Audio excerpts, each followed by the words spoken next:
The Trump administration is expected to brief some members of Congress today on the Venezuela strikes and arrest of Nicolas Maduro.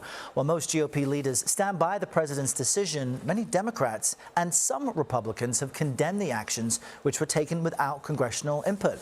CBS News congressional correspondent Nikole Killion joins us now live from Capitol Hill to discuss this. Nikole, good Monday morning to you. So, considering there is a constitutional role for Congress when it comes to any president wanting to wage war, what has the reaction there been to the weekend's developments?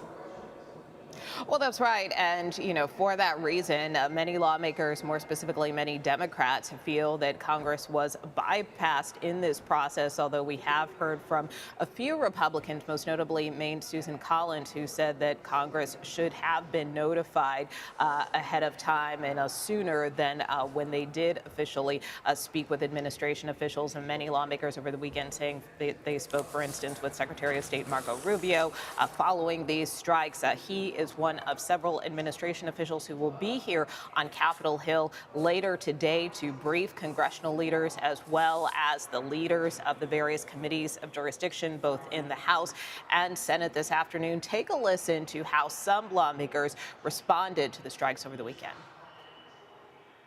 Congress has acted to provide the president the resources and authority that he needs to protect the vital interests of the United States, whether it's taking out this drug trafficker, Nicolas Maduro, who had contributed to the deaths of hundreds of Arkansans and hundreds of thousands of Americans, or striking Iran's nuclear facilities. He has the inherent authority under our Constitution to protect these American national interests, and as the chief law enforcement officer, to make sure that indicted drug traffickers face justice, whether they're indicted in Venezuela or indicted in the United States. Let's let my Republican colleagues enjoy their day of euphoria, but they're going to wake up tomorrow morning knowing, my God, there is no plan here any more than there was in Afghanistan, Iraq, or in Libya. And so that really is the hope for this briefing later today, that lawmakers can get more clarity around some of these next steps. Specifically, many lawmakers have pointed to the president's comments over the weekend where he said the U.S. would be running Venezuela. So again, many lawmakers now seeking clarity on exactly what that means. And meanwhile, Nikole, the Senate is expected to vote this week on what's described as a bipartisan war powers resolution. This would effectively block the president from continuing military action in Venezuela. What hopes does that resolution have?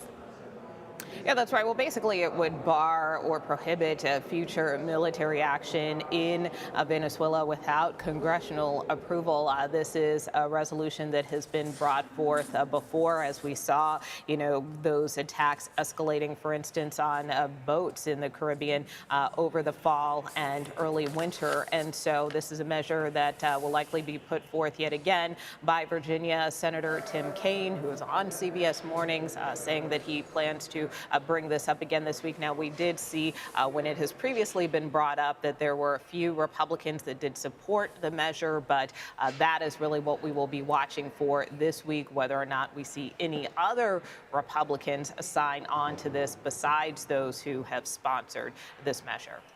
And one other quick question, Nikole, because we've just in our inbox received note that Marjorie Taylor Greene's resignation has officially been submitted there in Congress. She's the Republican congresswoman from Georgia, was a big supporter of President Trump, and now is one of his biggest critics. What can you tell us about the message she's ending her run on?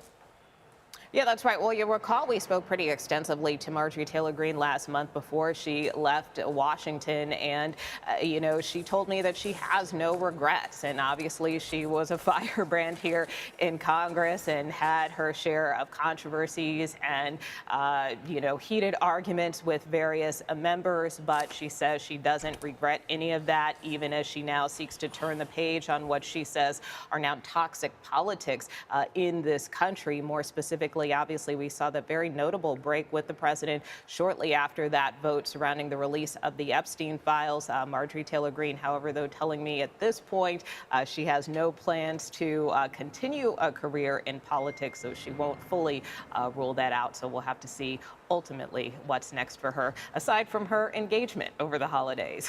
Right. Personal life first, and then the professional life will fall into place. Nikole, thank you with all the latest on the big headlines there.